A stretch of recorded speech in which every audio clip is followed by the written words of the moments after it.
O noivo humilha a noiva diante de todos.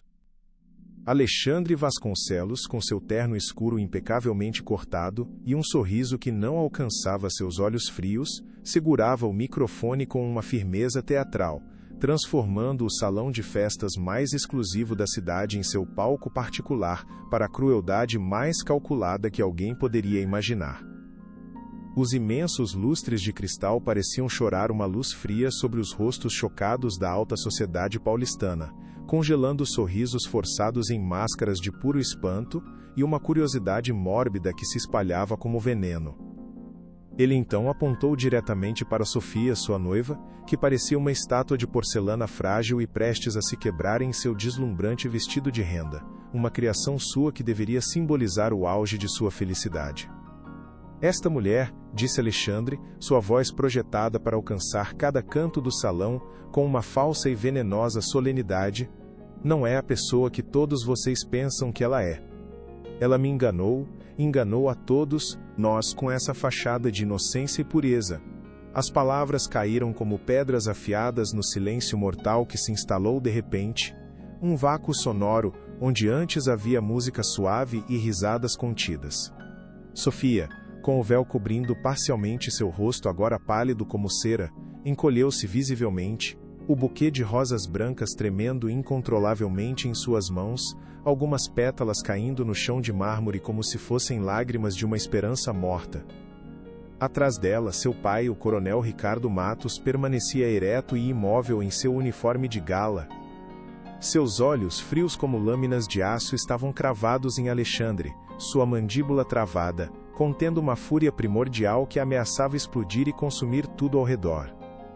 Ele era forçado a observar a dignidade de sua única filha ser metodicamente desmontada, palavra por palavra, diante de centenas de testemunhas que agora pareciam abutres esperando pelo golpe final. "Pai, por favor, me tira daqui", sussurrou Sofia, a voz embargada, um fio de sua, quase inaudível em meio ao murmúrio crescente dos convidados, que agora se assemelhava ao zumbido de vespas furiosas prontas para atacar. O coronel Ricardo Matos não hesitou por um único instante, a súplica desesperada de sua filha cortando através de sua paralisia chocada como um raio em céu sereno. Com um movimento preciso e controlado, ele deu um passo à frente, seu corpo imponente criando uma barreira protetora e inabalável entre sua filha e o mundo que a julgava, que a devorava com os olhos cheios de uma mistura de pena e malícia. Seus olhos não deixaram o rosto de Alexandre por um segundo sequer, transmitindo uma promessa silenciosa e terrível de retribuição que o jovem médico, em sua arrogância cega e inebriado pelo próprio poder, foi completamente incapaz de compreender ou levar a sério naquele momento. Ricardo gentilmente tocou o ombro de Sofia, um gesto que comunicava firmeza e um apoio incondicional, um porto seguro em meio à tempestade de humilhação. Ele a guiou para longe e do altar improvisado, para longe daquele homem que havia meticulosamente transformado seu sonho mais lindo em um pesadelo público e vergonhoso. O caminho até a saída do salão parecia uma jornada interminável, cada passo acompanhado por sussurros venenosos e olhares que misturavam pena e uma curiosidade doentia. Os flashes dos celulares dos convidados registravam cada momento daquela retirada vergonhosa, imortalizando a dor profunda de Sofia para o entretenimento das redes sociais, transformando sua agonia em conteúdo viral para o consumo rápido e cruel. Ricardo sentia o tremor do corpo da filha junto ao seu, a fragilidade dela contrastando com a rigidez de sua própria postura militar, um carvalho tentando proteger uma flor delicada de um furacão devastador. "Como eu pude ser tão cego?", pensou ele. Se você gosta deste tipo de conteúdo, não se esqueça de se inscrever em nosso canal. Publicamos vídeos todos os dias e dê like no vídeo se você gosta desta história. E nos deixe nos comentar, rios nos contando de onde você é e a que horas nos ouve. A viagem de volta para a mansão da família foi imersa em um silêncio denso, pesado e extremamente doloroso, mais opressor do que qualquer grito ou lamento. O carro de luxo, que horas antes os levara com alegria contida para a celebração de um futuro que parecia promissor e cheio de luz, agora parecia um caixão em movimento, transportando os restos de um sonho brutalmente assassinado sob os holofotes da crueldade. O cheiro das flores do buquê esquecido no banco de trás parecia agora o de um funeral doce e enjoativo. Sofia olhava fixamente pela janela, as luzes vibrantes de São Paulo passando como borrões de cor através de suas lágrimas incessantes, cada gota um reflexo distorcido da cidade que parecia completamente indiferente à sua dor profunda e lancinante. Cada farol, cada outdoor luminoso, cada letreiro de loja parecia zombar cruelmente de sua escuridão interior, intensificando sua sensação de isolamento e desespero profundo, como se o mundo inteiro estivesse celebrando sua desgraça. Ricardo mantinha as mãos firmes no volante de couro, seus nós dos dedos brancos de tanta tensão que pareciam prestes a rasgar a pele. Ele queria desesperadamente dizer algo, qualquer coisa que pudesse aliviar o sofrimento visível de sua filha, mas todas as palavras pareciam inadequadas, vazias, inúteis diante da magnitude da dor dela. Como eu pude não ver? Como permitir que este monstro se aproximasse dela? Pensou ele, a pergunta ecoando em sua mente como um tambor fúnebre e incessante, cada batida uma acusação direta contra si mesmo e sua falha em protegê-la. Ele havia confiado plenamente em Alexandre. Havia visto nele um homem de sucesso, um cirurgião brilhante, um bom partido para sua única e amada filha. Agora, a imagem que via era a de um predador disfarçado em um terno caro, um lobo que ele mesmo convidou para dentro de seu redil. A lembrança do sorriso presunçoso de Alexandre enquanto destruía Sofia estava gravada a fogo em sua retina, uma imagem que o assombraria por muito turá por antera restrar. É tempo. Pai, não aguento mais. Meu mundo desabou em pedaços, não me sobrou absolutamente nada, disse Sofia quando finalmente chegaram à segurança da casa. Sua voz era um sopro de puro desespero que cortou o coração de Ricardo como um caco de vidro afiado. Ela se deixou cair no sofá da sala, o vestido de noiva, antes um símbolo de esperança e felicidade, agora parecendo uma mortalha fria e pesada que a sufocava, um lembrete cruel de tudo que havia perdido em questão de minutos. Ricardo ajoelhou-se ao seu lado, seu coração se apertando dolorosamente ao ver a completa devastação nos olhos dela, um brilho que ele amava agora completamente extinto, substituído por um vazio opaco e sem vida.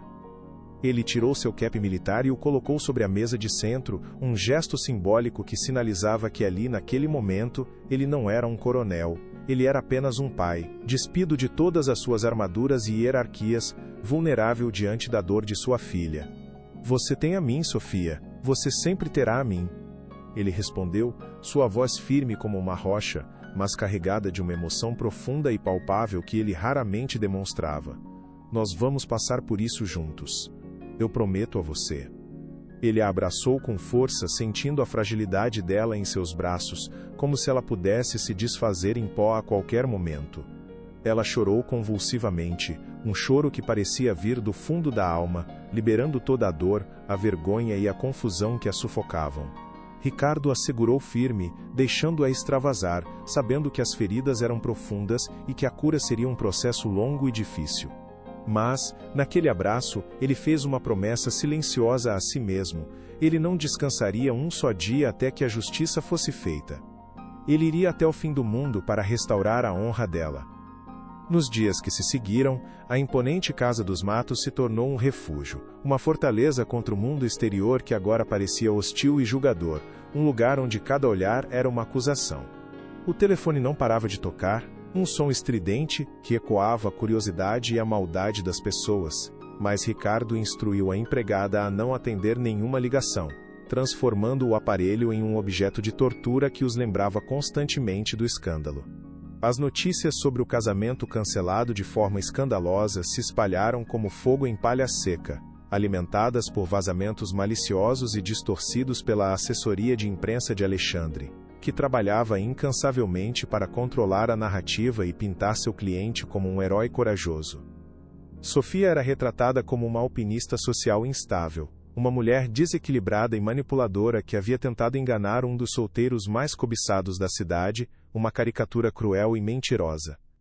Alexandre, por outro lado, era a pobre vítima, o homem de bom coração que escapara por pouco de uma armadilha bem planejada, uma narrativa falsa, mas perigosamente convincente para o público sedento por drama. A manipulação era tão grosseira quanto eficaz, envenenando a opinião pública contra sua filha. Sofia se recusava a sair do quarto, aprisionada pela vergonha e pela dor, as cortinas sempre fechadas, como se a luz do sol pudesse queimá-la com seu julgamento.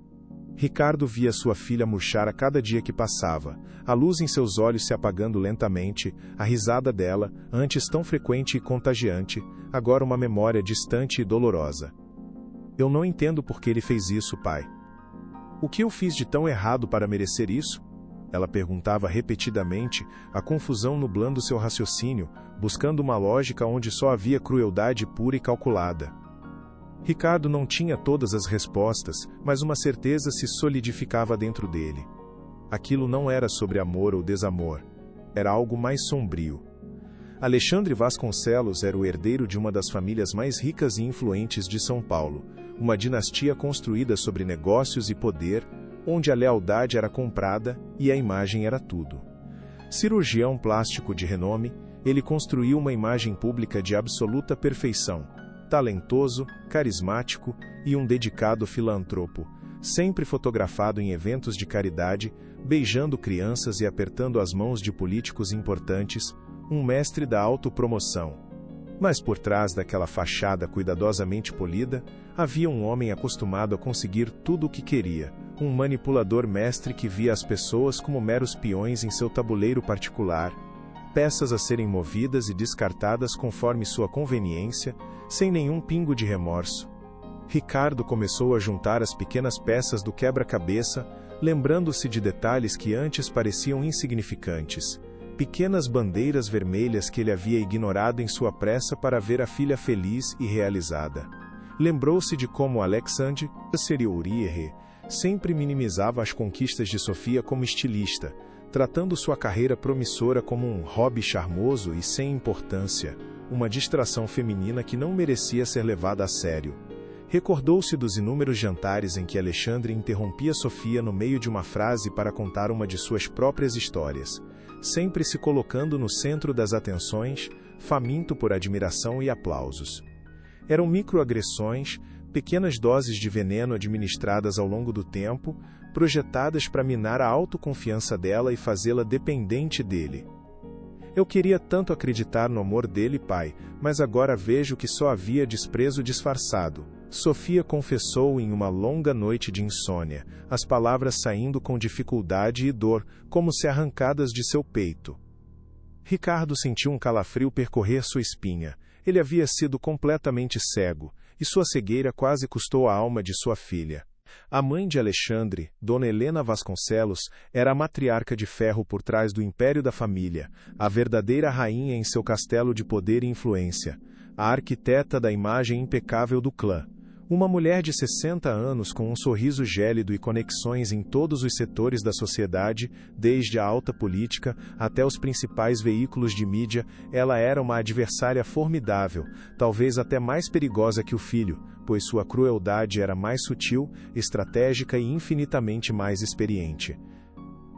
Logo após o escândalo, amigos em comum, pessoas que frequentavam a Casa dos Matos há anos e brindavam a sua saúde, começaram a se afastar. Suas ligações não eram mais retornadas, seus convites ignorados como se nunca tivessem existido. Convites para eventos sociais que antes eram constantes, pararam de chegar abruptamente como se uma ordem silenciosa tivesse sido emitida das sombras, banindo-os de seu círculo social. Contratos importantes que Sofia estava prestes a fechar para sua nova linha de roupas foram subitamente cancelados sem nenhuma explicação plausível, apenas e-mails curtos e frios, sem margem para negociação. A influência dos Vasconcelos era uma sombra que se estendia por toda a cidade, sufocando qualquer um que ousasse desafiá-los ou se associar aos seus inimigos declarados. Eles estão tentando nos isolar, nos sufocar até não sobrar nada, disse Ricardo a si mesmo, observando a longa lista de contatos em seu celular, muitos dos quais agora não atendiam mais suas ligações, deixando-o em um deserto social que ele nunca imaginou que existisse. Era uma guerra silenciosa, travada nos bastidores, nos clubes exclusivos e nas salas de diretoria. Eles estavam tentando apagar os matos do mapa social, transformá-los em párias. A estratégia era clara e cruel: desacreditar, isolar e, finalmente, silenciar para sempre. Mas eles não contavam com a resiliência de um velho soldado treinado para lutar em território hostil. Seu pai é um dinossauro, Sofia, a ingenuidade de... Ele e suas ideias antigas sobre honra me cansam profundamente. A lembrança das palavras de Alexandre, ditas com desdém durante uma discussão banal algumas semanas antes do casamento, agora ecoava na mente de Sofia com uma clareza assustadora e dolorosa, como um alarme que ela não ouviu a tempo. Na época, ela havia interpretado a fala como um simples desabafo de estresse pré-nupcial, uma crítica ao jeito superprotetor de Ricardo, e até mesmo defendeu Alexandre, dizendo que ele não queria dizer aquilo. Agora, ela entendia a verdade por trás daquelas palavras cruéis. Era puro desprezo, um desprezo profundo por tudo que seu pai representava: honra, dever, sacrifício. Alexandre não via seu pai como um homem de valores, mas como um obstáculo, uma relíquia de um tempo passado que ele considerava patético e fraco, um empecilho para seus planos. Ele zombava abertamente dos valores que Ricardo e Sofia tanto prezavam: lealdade, integridade, dever. Essa percepção foi a primeira rachadura profunda na imagem idealizada que ela, em sua inocência, tinha do noivo, o homem que ela acreditava ser seu príncipe encantado, o parceiro de sua vida. Ela compartilhou essa memória com o pai, a voz trêmula de raiva e decepção, sentindo-se cúmplice por não ter visto antes a verdade que estava bem na sua frente. Ricardo ouviu em silêncio absoluto, cada palavra adicionando mais combustível à sua fúria fria e controlada. O desrespeito de Alexandre não era apenas contra ele, mas contra tudo o que ele representava. O jovem médico via esses valores como fraquezas a serem exploradas, não virtudes a serem admiradas. Ele nunca te amou, filha.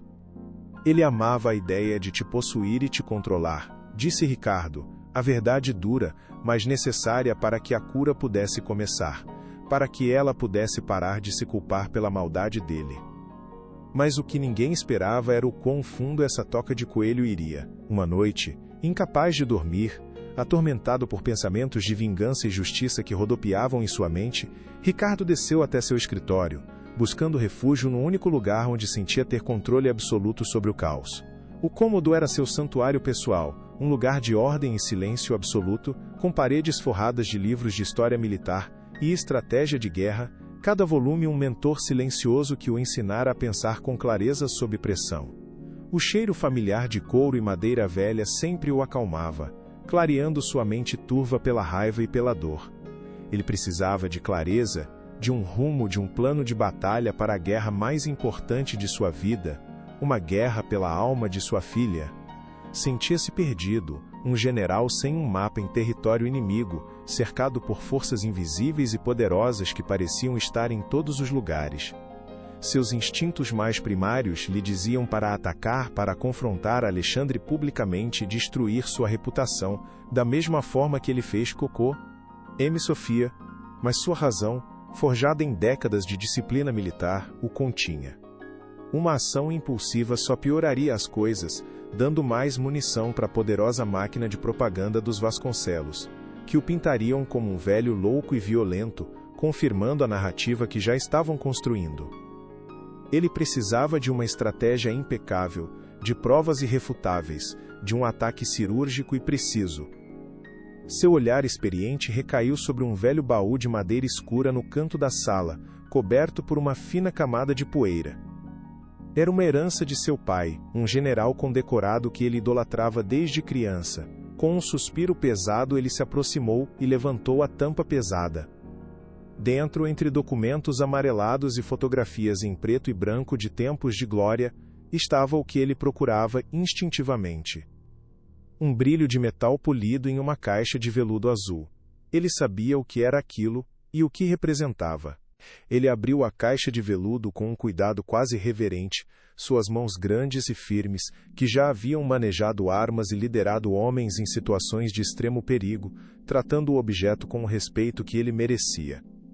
Lá dentro repousava a medalha de seu pai, a mais alta condecoração por bravura em combate que um militar poderia receber em vida, um símbolo de sacrifício e honra suprema. Era pesada em sua mão, fria ao toque, mas irradiava um calor de significado e de uma história de sacrifício que transcendia o metal. Ricardo se lembrou vividamente do dia em que seu pai a entregou a ele, pouco antes de falecer, em seu leito de morte, um momento gravado em sua alma com fogo e amor. Esta honraria não é apenas sobre coragem em batalha, meu filho, dissera o velho general a voz fraca, mas firme como sempre fora, seus olhos ainda brilhando com a chama do dever. É sobre defender a verdade e a honra dos seus, não importa o custo. Que ela sempre te lembre do seu dever, da sua responsabilidade, e, naquele momento, segurando o objeto em seu escritório silencioso, as palavras de seu pai nunca pareceram tão pertinentes e urgentes. Um chamado direto do passado para a ação no presente. A honra de sua filha havia sido publicamente manchada. A verdade havia sido distorcida por mentiras cruéis e calculadas. Seu dever, como pai e como homem, era cristalino e inegociável. Aquele pedaço de metal se tornou sua promessa silenciosa a Sofia, um juramento de sangue feito à memória de seu pai. Não era uma arma, mas era um símbolo poderoso de sua resolução inabalável. Ele iria restaurar o nome dela. Ele iria expor Alexandre Vasconcelos pelo que ele realmente era, custasse o que custasse. A guerra havia sido declarada, e ele não aceitaria nada menos que a vitória completa. Eu preciso que você seja forte, Sofia, mais forte do que nunca, disse Ricardo na manhã seguinte, encontrando a filha na cozinha, onde a luz do sol entrava timidamente pela janela, como se pedindo permissão para entrar na ele espaço de tristeza. Ela estava pálida e com olheiras profundas, vestígios das noites mal dormidas, mas havia uma nova e surpreendente centelha de determinação em seus olhos, algo que ele não via há dias. A apatia que a consumira estava começando a ceder, dando lugar a algo mais resiliente, uma chama que ele temia ter se apagado para sempre. Eu sei, pai. Eu estou cansada de chorar. Eu quero lutar, quero minha vida de volta, ela respondeu, a voz mais firme e clara do que nos últimos dias, surpreendendo a si mesma com sua própria força recém-descoberta. Essa era a filha que ele conhecia e amava, a mulher forte, independente e talentosa que havia construído uma carreira do zero com sua criatividade e esforço, não a vítima indefesa que os Vasconcelos queriam que o mundo visse. Ricardo sentiu uma onda de orgulho aquecer seu peito, uma esperança renovada que o encheu de energia. A humilhação a havia quebrado, mas não a destruído por completo. Bom, porque vamos precisar de toda a nossa força e coragem? Eles são poderosos, têm dinheiro e influência, mas não são invencíveis, ele afirmou com convicção, como um comandante briefando suas tropas antes de uma missão crucial e perigosa. Ele explicou seu plano inicial, contratar um bom advogado, um que não tivesse medo de enfrentar a poderosa família Vasconcelos e começar a reunir evidências discretamente. Seria uma batalha de Davi contra Golias, mas Ricardo estava acostumado a lutar contra probabilidades avassaladoras e Davi tinha uma arma que Golias subestimava, a verdade. Nós vamos encontrar a fraqueza deles, e vamos atacar lá, ele concluiu. Sofia franziu a testa, concentrando-se profundamente, vasculhando suas memórias recentes em busca de algo que pudesse ajudar, algo que antes parecia trivial, mas agora poderia ser uma pista crucial. Ele ficou muito protetor com o celular dele ultimamente, nos meses antes do casamento, ela disse lentamente, a lembrança se formando em sua mente com uma clareza dolorosa e reveladora. Vivia recebendo mensagens tarde da noite e sempre dizia que era do hospital, algum caso de emergência. Mas ele parecia, nervoso, quase culpado, sempre virando a tela para longe de mim, como se tivesse algo a esconder. Era pouco, mas era um começo, um fio para puxar, um ponto de fraqueza na armadura perfeita de Alexandre. E havia as viagens. Viagens de conferência médica, que apareciam de última hora, sempre para lugares exóticos. Ele nunca me dava muitos detalhes, sempre dizia que era chato e que não queria me entediar com assuntos de trabalho, mas voltava mais bronzeado do que o esperado para quem paz. Ou dias em um auditório fechado. Ricardo anotou meticulosamente cada detalhe em um caderno, sua caligrafia precisa e militar. Cada informação, por menor que fosse, poderia ser uma peça vital do quebra-cabeça que ele estava montando. Eu preciso entender o motivo, Sofia. Por que ele faria algo tão drástico, tão público? Deveria haver uma razão maior do que simples crueldade, refletiu Ricardo em voz alta, seu cérebro de estrategista trabalhando a todo vapor, analisando as variáveis e as possibilidades. Destruir a reputação dela daquela forma parecia excessivo, um risco desnecessário até mesmo para um narcisista. Havia um objetivo claro por trás daquela performance teatral de destruição. O que ele ganhava com isso, pensou ele, a pergunta pairando no ar ainda sem resposta, mas ele sentia que estavam se aproximando dela, passo a passo, no escuro. A primeira consulta com o advogado foi profundamente desanimadora e frustrante, um balde de água fria em suas esperanças iniciais e um vislumbre assustador do poder que enfrentavam. O homem, um renomado especialista em direito de família com um escritório luxuoso na Avenida Faria Lima, ouviu a história com atenção, seus olhos demonstrando uma empatia ensaiada, mas seu rosto se tornou uma máscara de cautela e desconforto quando Ricardo mencionou o nome Vasconcelos.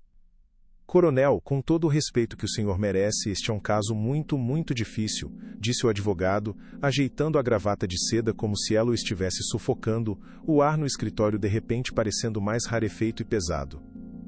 Processar o Dr. Vasconcelos por difamação. A família dele tem os melhores e mais caros advogados do país. Eles são como tubarões.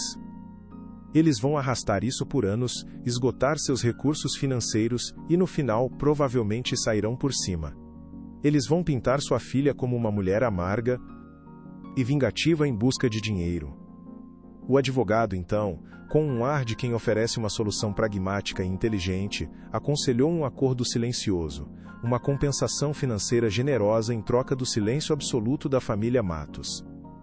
A sugestão foi como um insulto para Ricardo, uma afronta a tudo em que acreditava, um tapa na cara da honra de sua família. Isto não é sobre dinheiro, doutor.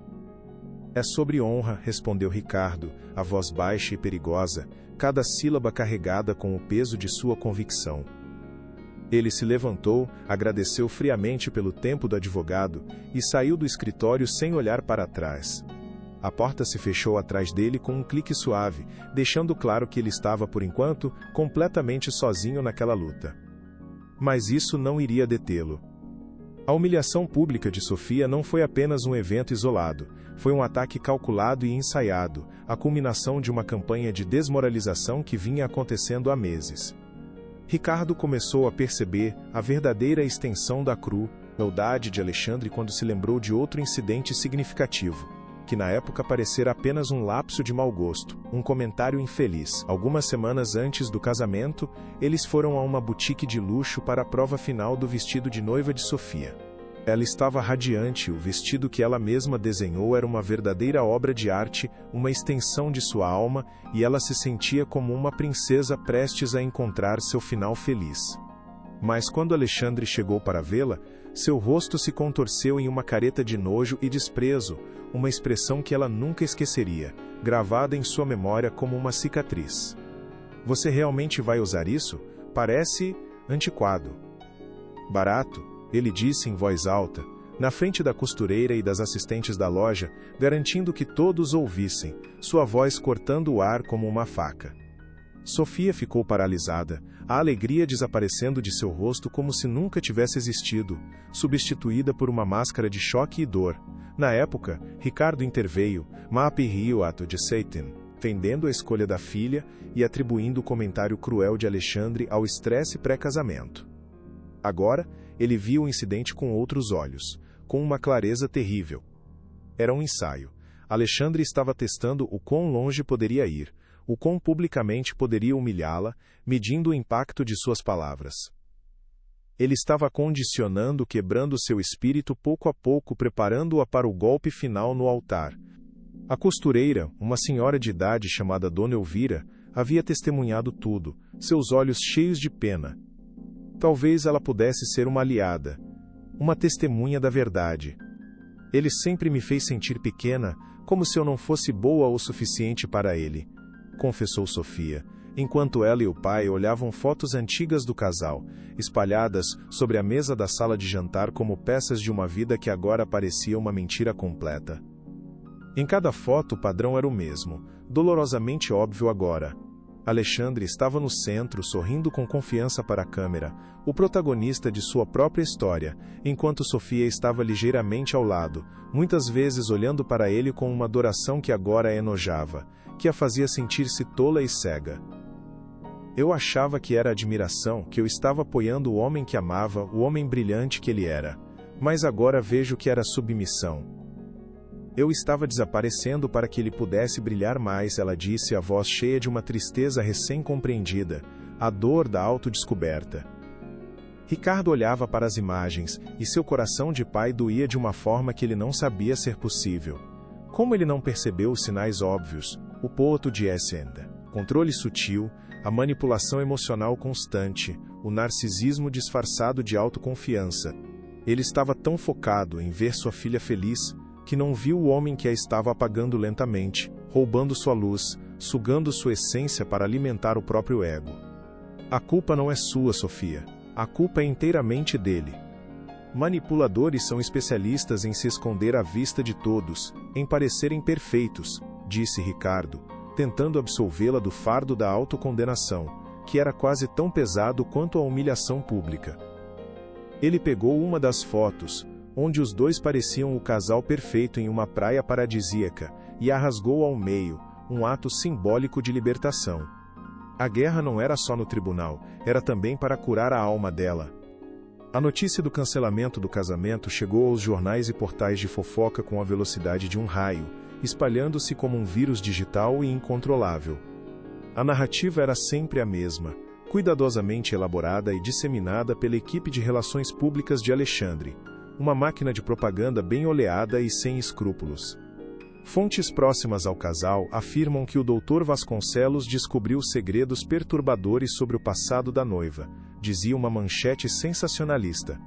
Amigos do médico dizem que ele estava seriamente preocupado com a instabilidade emocional de Sofia Matos, sussurrava outra, em um tom de falsa preocupação. Eram mentiras cruéis semeadas para florescer na mente do público, que adora um escândalo e raramente se importa com a verdade por trás das aparências.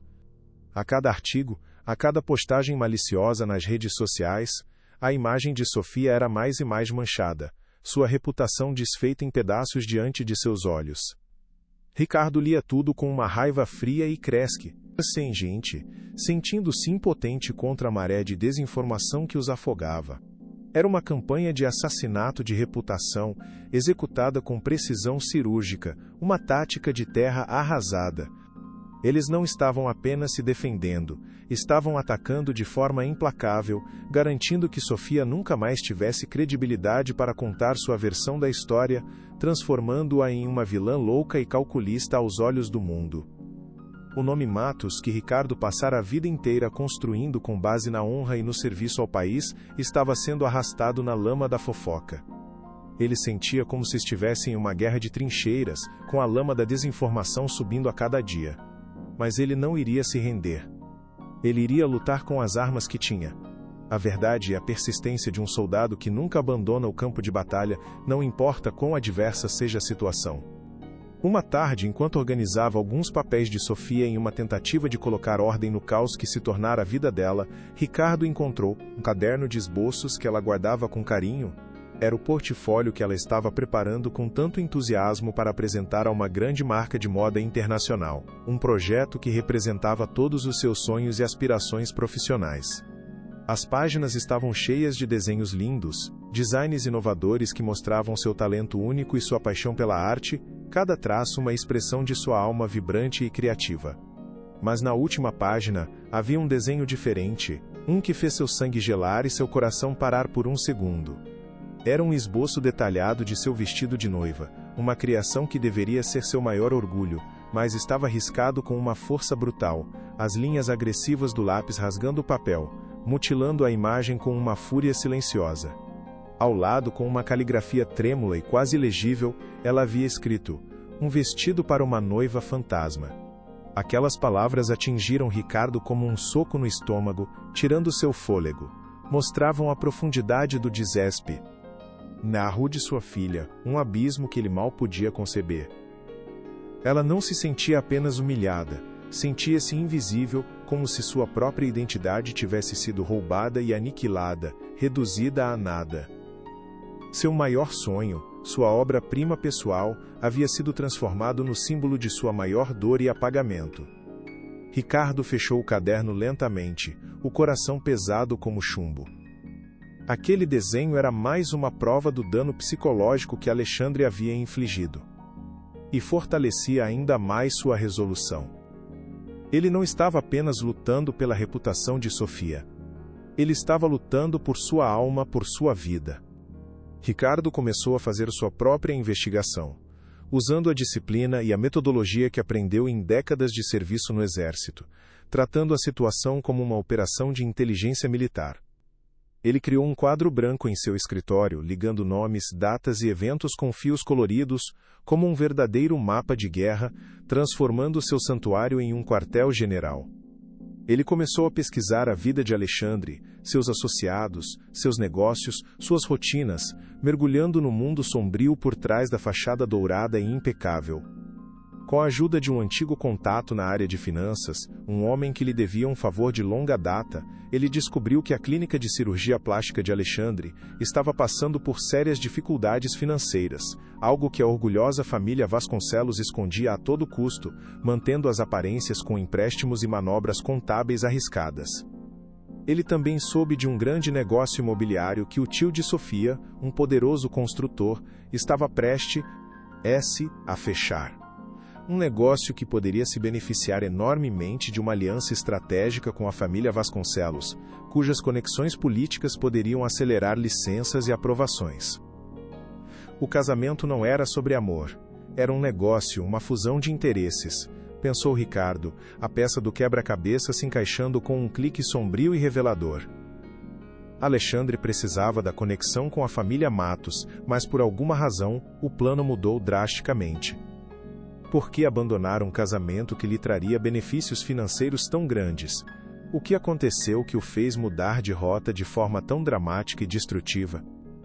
A resposta ainda estava oculta nas sombras, mas ele sentia que o motivo era tão sujo quanto o método. Sofia, inspirada pela determinação incansável do pai, começou a ajudar na investigação, saindo de seu casulo de dor e transformando sua tristeza em ação. Sua memória, agora livre da névoa da adoração cega que a impedia de ver a verdade, tornou-se uma ferramenta valiosa e precisa, um arquivo de detalhes que antes pareciam irrelevantes, mas agora brilhavam com um novo significado. Ela se lembrou de um nome que Alexandre mencionou algumas vezes em conversas telefônicas sussurradas, que ele sempre tinha no terraço, achando que ela não podia ouvir, falando em um tom baixo e conspiratório: Helena. Na época, ela presumiu que ele estava falando de sua mãe, Dona Helena, e não deu importância.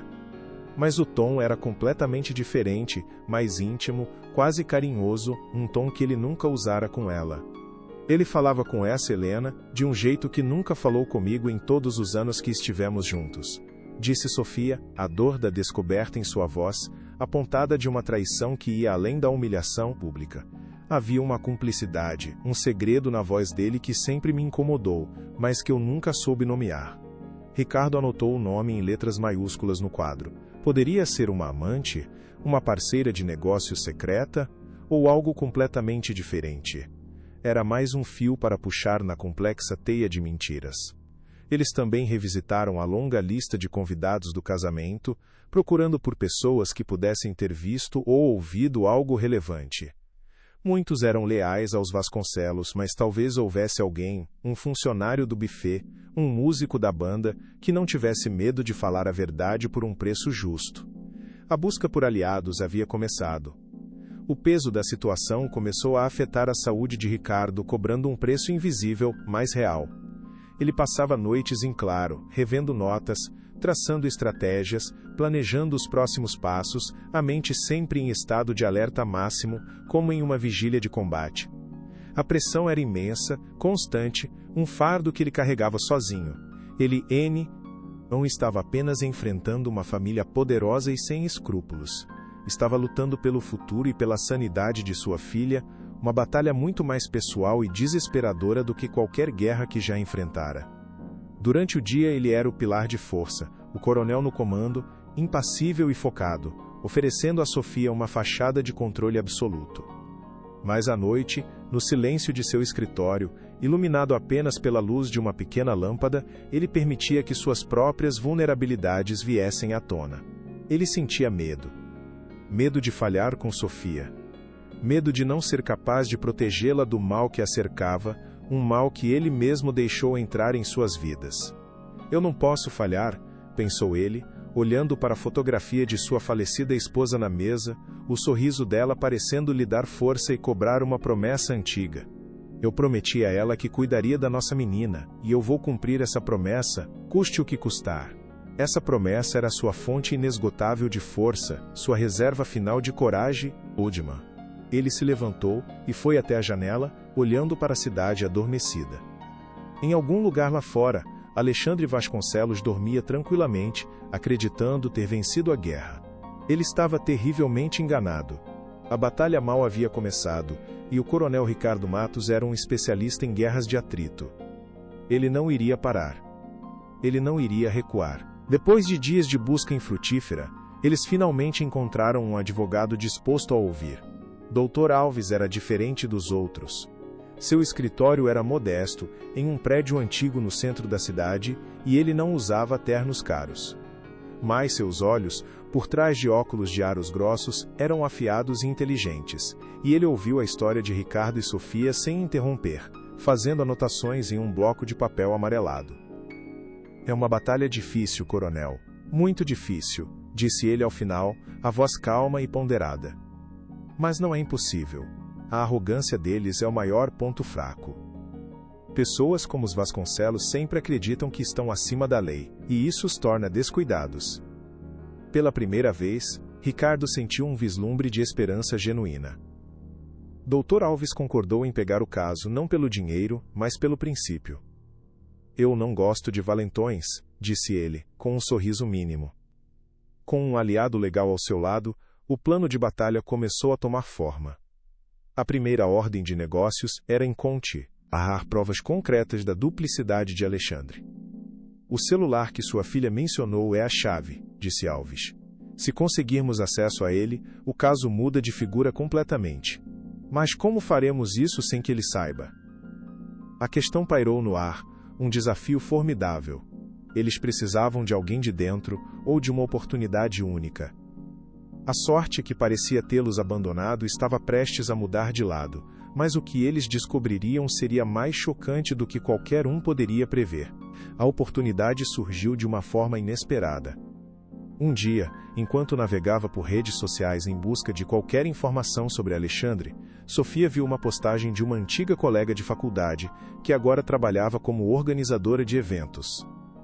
A foto mostrava os preparativos para a gala de caridade anual da Fundação Vasconcelos, o evento social mais importante do ano. E na foto, ao fundo, estava Alexandre, de costas, falando ao celular. Mas o que chamou a atenção de Sofia foi o que ele deixou sobre uma mesa próxima, um segundo celular, diferente do que ele usava oficialmente. Pai, olhe, ela chamou a voz excitada. É isso, o segundo celular. Ele estava em um evento na semana passada e o deixou sobre a mesa. Era uma pista pequena, mas crucial. Se ele levava o celular para eventos, havia uma chance de que alguém pudesse tê-lo visto, ou até mesmo acessado. Ricardo imediatamente contatou o Dr. Alves, que acionou um investigador particular de confiança, um ex-policial chamado Moraes. Quero que você descubra tudo sobre este segundo aparelho. Quem o viu? Onde ele o guarda? Precisamos dele, disse Ricardo a Moraes, a urgência em sua voz. Moraes, um homem de poucas palavras e muitos recursos, começou a trabalhar. Ele usou sua rede de contatos para falar com garçons, seguranças e funcionários que trabalharam na gala. A investigação era lenta e perigosa, um passo em falso poderia alertar os Vasconcelos e arruinar tudo. Eles estavam caçando no escuro, seguindo um rastro tênue, mas a cada dia que passava, eles se aproximavam mais da verdade. Cada pequena informação que Moraes trazia era como um pingo de chuva em terra seca, uma pequena esperança que os mantinha em movimento.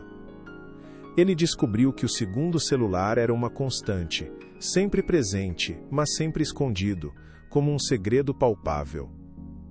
A investigação os levou a um endereço, um apartamento de luxo alugado em nome de uma empresa de fachada, um ninho secreto longe dos olhos curiosos da alta sociedade e, principalmente, de Sofia.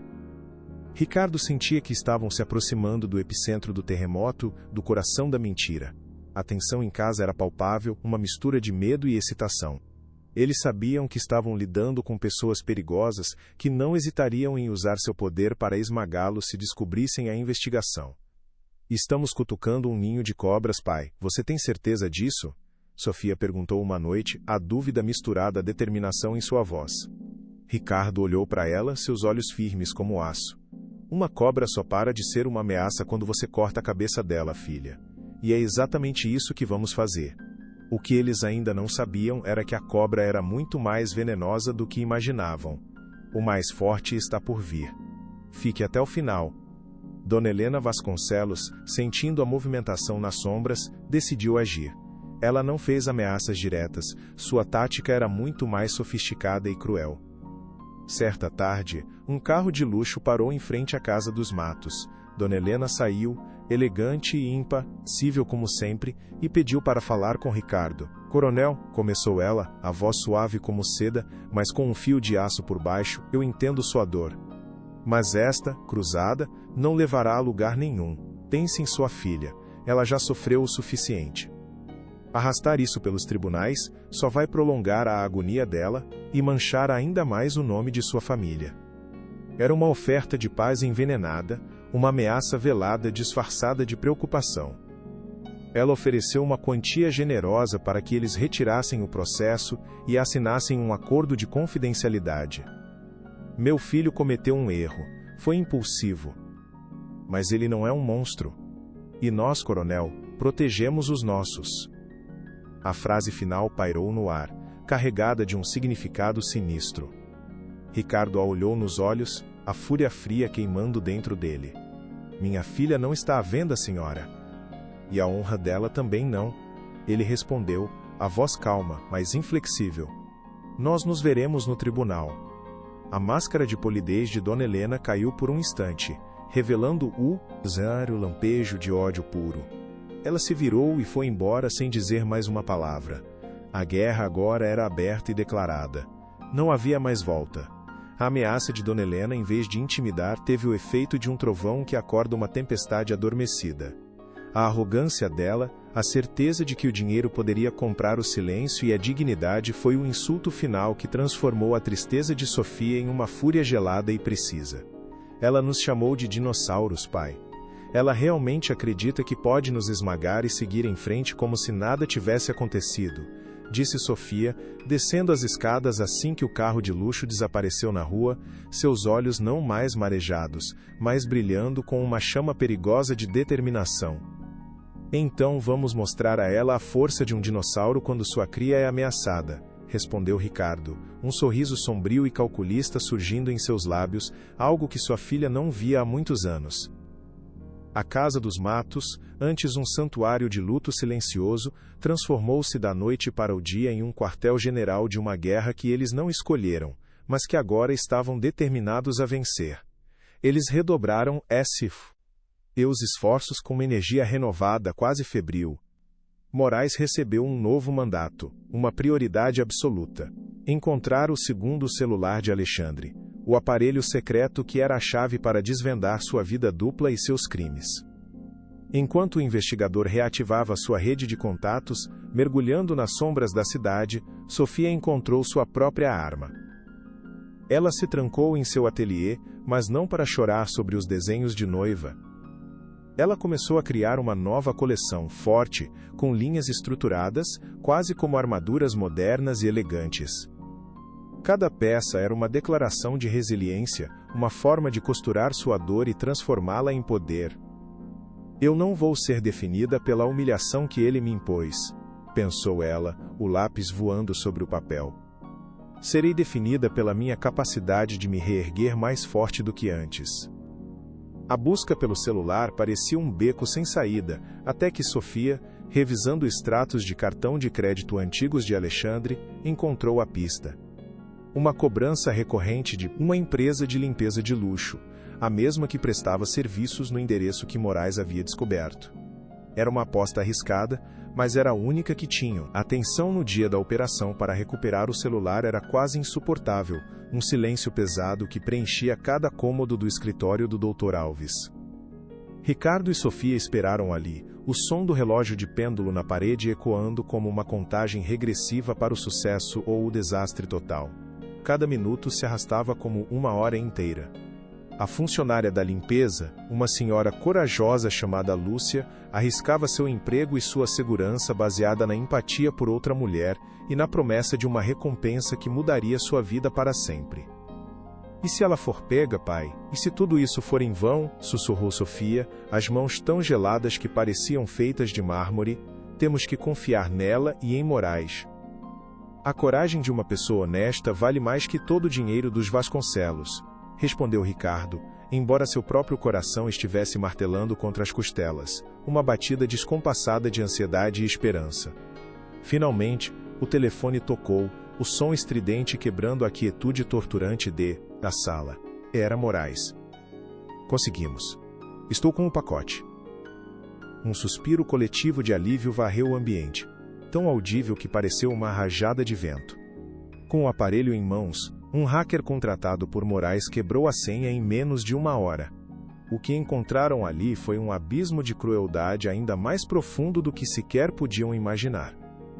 Não eram apenas mensagens de amor para Helena. Eram registros detalhados de um plano diabólico.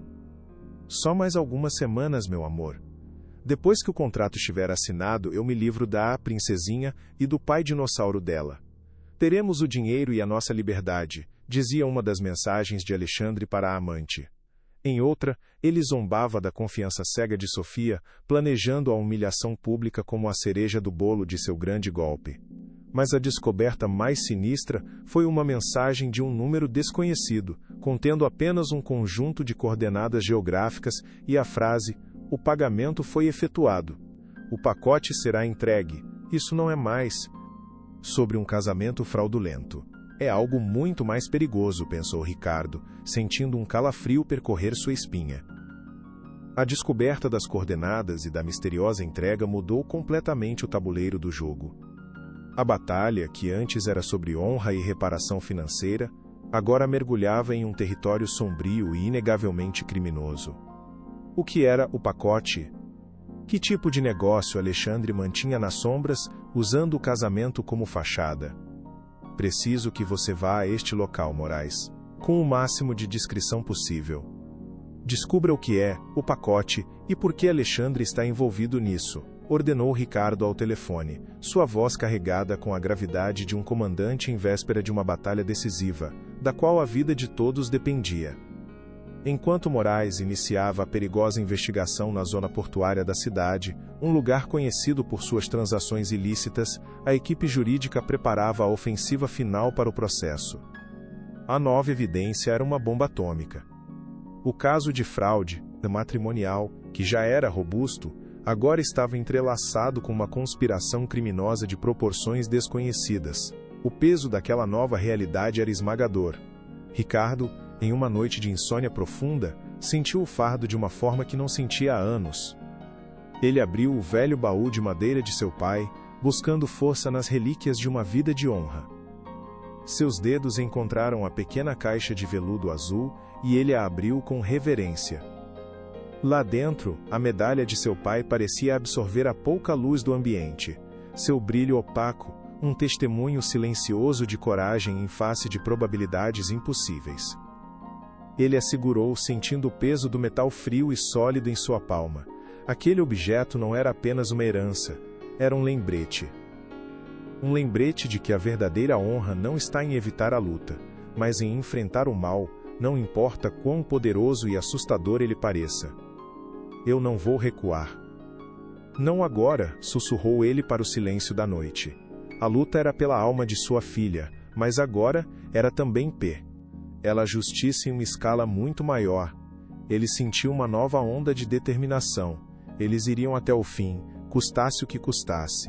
O Fórum Central de São Paulo parecia respirar com uma tensão própria, uma entidade viva e opressora, cujas paredes antigas testemunharam incontáveis dramas humanos.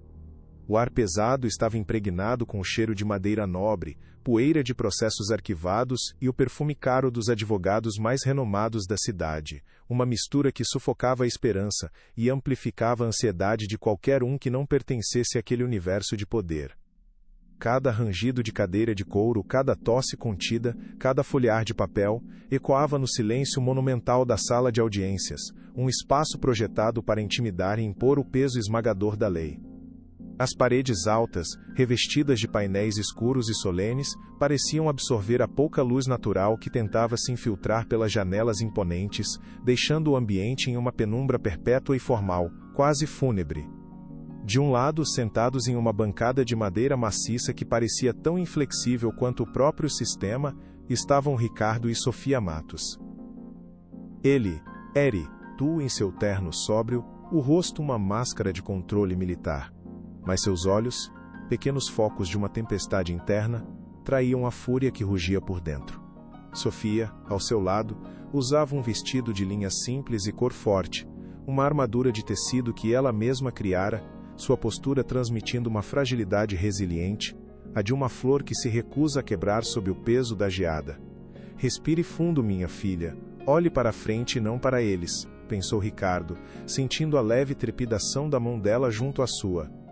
Do outro lado do campo de batalha legal, o clã Vasconcelos exibia uma confiança arrogante, uma certeza inabalável de sua própria impunidade, como se o veredito já fosse uma formalidade a seu favor.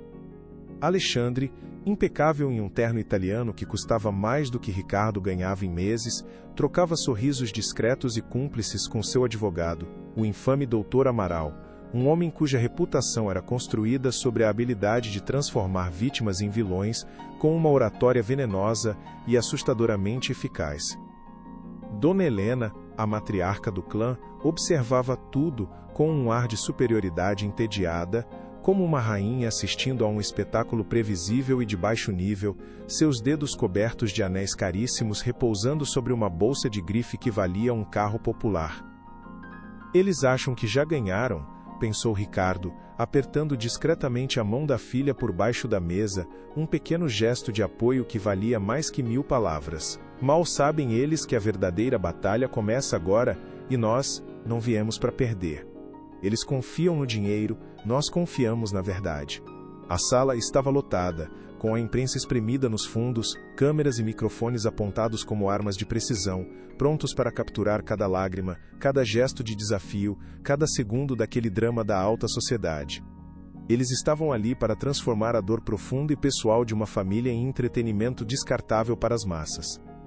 Dr. Amaral levantou-se com a elegância de um predador, seu movimento fluido e calculado, o sorriso afiado como a lâmina de um bisturi. Meritíssimas senhoras e senhores do júri, o que temos aqui não é um simples caso de difamação, mas sim uma tragédia de ambição desmedida e desespero patológico, começou ele, a voz ressoando pela sala com uma falsa solenidade que fazia o estômago de Ricardo revirar violentamente. Temos uma jovem, a senhorita Sofia Matos, que, ao perceber que seu sonho de um casamento vantajoso estava desmoronando, arquitetou este espetáculo de vitimização a extorquir uma família honrada e de reputação ilibada. Ele gesticulava na direção de Sofia, que se encolheu instintivamente sob o peso da acusação, sentindo o olhar de dezenas de pessoas sobre ela. Meu cliente, o Dr. Alexandre Vasconcelos, um homem de reputação ilibada e coração generoso, foi a verdadeira vítima aqui. Ele teve a coragem e a integridade de pôr um fim a uma farsa antes que fosse tarde demais, e por sua honestidade inabalável, agora é arrastado para este circo midiático, sua honra manchada por alegações fantasiosas. Cada palavra era uma faca envenenada, lançada com precisão cirúrgica para ferir, desacreditar e destruir a imagem de sua filha perante o mundo. Ele estava pintando uma obra de arte da mentira, e a plateia parecia hipnotizada pela performance. A narrativa cruel de Amaral continuava, tecendo uma teia de falsidades ao redor de Sofia, transformando-a de vítima em vilã com uma facilidade assustadora. Ele a descrevia como uma alpinista social calculista e desequilibrada, uma atriz talentosa no grande palco da vida, que via em Alexandre não um homem para amar, mas um bilhete dourado para um mundo de luxo e privilégios que ela jamais alcançaria por mérito próprio. Ricardo, em sua versão, era o pai controlador, um militar antiquado e ressentido, que não conseguia aceitar que sua filha tivesse sido rejeitada por um homem de posição superior, empurrando-a para essa vingança judicial. Ele está invertendo toda a história, pai, sussurrou Sofia, a voz trêmula de uma indignação que a sufocava, as lágrimas de raiva queimando seus olhos. Eu sei, minha filha. Fique calma. A verdade é uma arma paciente, e a nossa hora de atirar vai chegar, respondeu Ricardo, seu tom baixo e firme como uma rocha, um porto seguro em meio àquela tempestade de mentiras descaradas. Eles estão apenas começando a construir o castelo de cartas deles, pensou Ricardo, sentindo o pulso da filha acelerado sob seus dedos. E nós trouxemos o vento que vai derrubar tudo peça por peça. Eles não esperam pelo que temos. A juíza, uma mulher de meia idade com um olhar severo e impenetrável, ouvia tudo sem expressar qualquer emoção. A estratégia de Amaral era clara: aniquilar a credibilidade de Sofia antes mesmo que ela tivesse a chance de abrir a boca, envenenando o júri contra ela.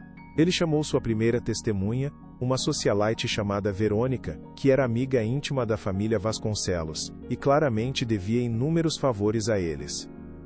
A mulher, coberta de joias que brilhavam agressivamente sob as luzes do tribunal, e com um sorriso afetado que não alcançava seus olhos frios, depois que Sofia sempre pareceu emocionalmente instável e completamente obcecada com o status social de Alexandre.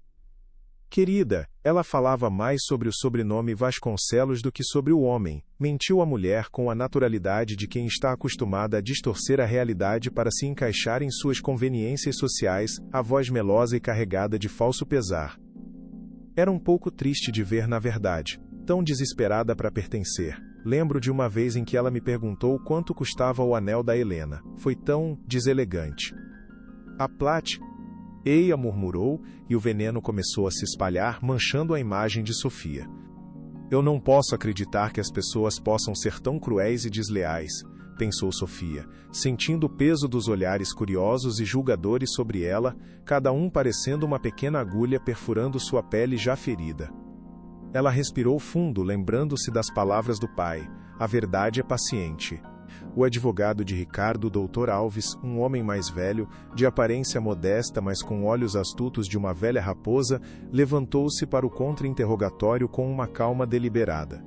Ele foi breve, mas incisivo, aproximando-se da testemunha com um ar quase paternal. Senhora Verônica, não é verdade que sua empresa de eventos de luxo foi recentemente contratada para organizar a gala de caridade anual da Fundação Vasconcelos, um contrato de valor bastante significativo? Perguntou ele, a voz calma, quase casual, mas com um subtexto afiado. A mulher hesitou, o sorriso congelando em seu rosto por uma fração de segundo. Sim, mas isso não tem nenhuma relação com o meu testemunho.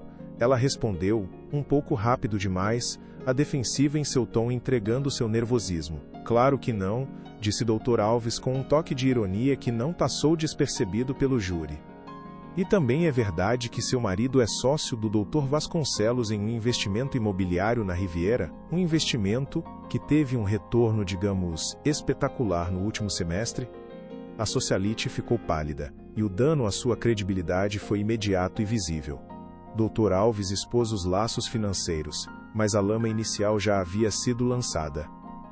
A confiança de Alexandre e sua mãe, no entanto, parecia crescer a cada minuto, seus sorrisos se tornando mais abertos, mais presunçosos, como se a vitória já estivesse garantida.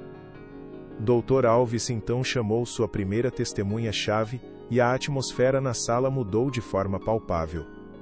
Dona Elvira, a costureira, caminhou até o banco das testemunhas com passos lentos mas firmes, seu rosto vincado pela idade e pela honestidade de uma vida inteira de trabalho duro e digno.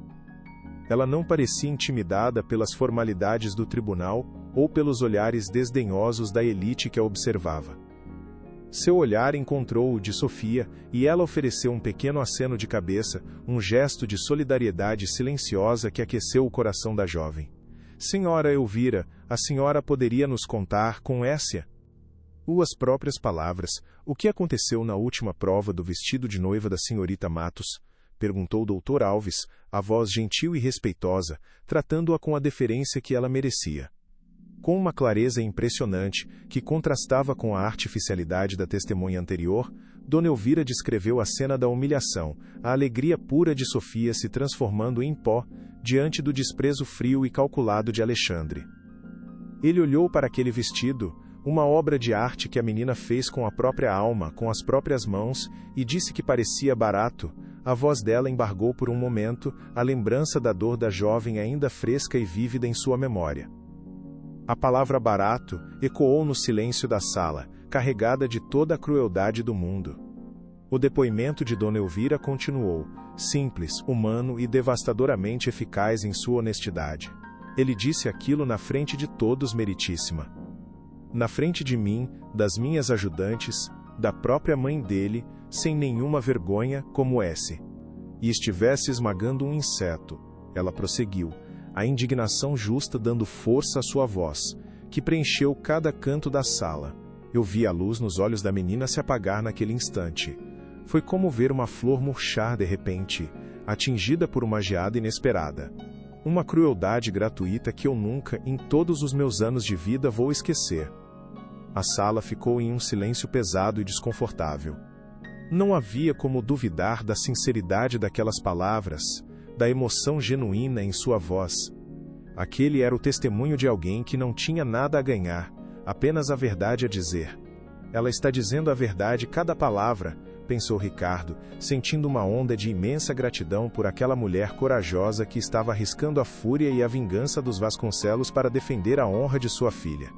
Aquele era um pequeno farol de verdade em um oceano de mentiras, e ele sentiu, pela primeira vez, a maré começar a virar, mesmo que sutilmente, a seu favor. A expressão de Dona Helena vacilou por uma fração de segundo, uma pequena rachadura em sua fachada de gelo, antes de se recompor com maestria. Dr. Amaral sabia que precisava destruir o testemunho de Dona Elvira, e o fez com uma brutalidade calculada e desumana. Ele se levantou, aproximou-se da testemunha como um abutre se aproxima de sua presa, e começou um interrogatório cruel, projetado para confundi-la, intimidá-la e desmoralizá-la completamente. Dona Elvira, não é verdade que a senhora recentemente recebeu uma quantia significativa de dinheiro da família Matos? Ele perguntou, a insinuação de suborno pairando no ar como um veneno invisível. Foi um adiantamento por um novo trabalho, um projeto para a nova coleção da Sofia. Está tudo documentado. Ela respondeu com firmeza, mas a semente da dúvida já havia sido plantada na mente dos presentes. Um projeto? Que conveniente. E a senhora não guarda algum ressentimento do Dr. Vasconcelos, talvez por ele ter criticado o seu trabalho, o trabalho de costura no vestido? Não é seu orgulho profissional que está falando agora? Continuou Amaral, torcendo as palavras dela, pintando-a como uma mulher vingativa e interesseira. A idosa parecia abalada, a complexidade maliciosa das perguntas a deixando em desvantagem. Eu só estou dizendo o que eu vi. Eu vi um homem mal machucar uma boa moça, ela disse, a voz agora mais baixa, quase um sussurro. Aquele era o ponto baixo. A queda. A verdade parecia frágil, fácil de ser despedaçada. O desespero começou a se infiltrar novamente no coração de Sofia, gelado e paralisante. Aquele momento de esperança trazido por Dona Elvira estava sendo esmagado diante de seus olhos pela máquina de mentiras dos Vasconcelos. Estamos perdendo, pai, sussurrou ela, a voz embargada, o pânico voltando a tomar conta de cada fibra de seu ser. Ainda não. Confie no plano. Confie em mim, respondeu Ricardo, sua mão firme sobre a dela, um pilar de força em seu mundo que desmoronava. Mas, por dentro, uma dúvida fria e rastejante começou a se instalar em seu próprio coração. Ele olhava para a expressão triunfante de Amaral, para o sorriso satisfeito de Alexandre, e se perguntava se havia subestimado a capacidade deles de manipular a realidade. Será que a honra e a verdade realmente têm alguma chance neste mundo cínico? Pensou ele. a pergunta ecoando em sua mente como um mau presságio, um tambor fúnebre que anunciava a derrota. Ele sentiu o peso de sua promessa, o peso da esperança de sua filha, e por um instante, pareceu um fardo pesado demais para carregar. Algo estava prestes a romper, e ele temia que fosse sua própria fé na justiça. Ele precisava se manter firme, por Sofia, por seu pai, por tudo em que acreditava. Finalmente, chegou o momento que todos esperavam. Alexandre Vasconcelos foi chamado ao banco das testemunhas e um silêncio carregado de expectativa tomou conta da sala. Ele caminhou com uma confiança que beirava a arrogância, ajeitou o nó da gravata de seda e sorriu para a juíza como se fossem velhos amigos compartilhando uma piada interna. Sob o questionamento amigável e ensaiado de seu advogado, ele se retratou como a vítima perfeita, o homem de bem forçado a tomar uma decisão dolorosa para se salvar. Eu amava Sofia, ou pelo menos a pessoa que eu achava que ela era, disse ele, a voz carregada de uma falsa emoção que era uma obra-prima de atuação, digna de um prêmio. Mas, à medida que o casamento se aproximava, comecei a ver um lado dela que me assustou profundamente. Uma instabilidade emocional, uma possessividade doentia. Ela estava mais interessada no meu nome e no meu dinheiro do que em mim como pessoa. Eu era um troféu. Ele falava com uma sinceridade tão convincente que, por um momento, a sala pareceu acreditar nele. Os jornalistas anotavam furiosamente, as manchetes da noite já se formando em suas mentes: cirurgião herói escapa de casamento armadilha. Sofia sentiu como se estivesse revivendo o pesadelo do altar, o gaslighting em sua forma mais pública e cruel. Alexandre continuou sua performance impecável, negando veementemente o incidente da boutique. Ele o classificou como um mal-entendido colossal e uma hipersensibilidade de Sofia, sugerindo que ela havia distorcido suas palavras por uma insegurança profunda e quase patológica. Ele transformou a humilhação pública que a infligiu no altar em um ato de coragem dolorosa, a única maneira, segundo ele, de escapar de um casamento fadado ao fracasso e à infelicidade mútua. Eu não podia condená-la, nem a mim, a uma vida de mentiras, disse ele, olhando para a juíza com olhos supostamente marejados de arrependimento. Foi a coisa mais difícil que já fiz, mas fiz por amor, o amor pela verdade. Tive que ser cruel para ser bom. A hipocrisia era tão espessa que podia ser cortada com uma faca. Ele é um monstro talentoso e sem alma, pensou Sofia, sentindo as lágrimas queimarem em seus olhos, ameaçando transbordar. Mas ela não chorou. Ela se recusou a dar a ele essa satisfação, essa validação de sua narrativa de que ela era instável. Ela encontrou o olhar do pai através da sala, e a força silenciosa e inabalável que emanava dele foi sua âncora.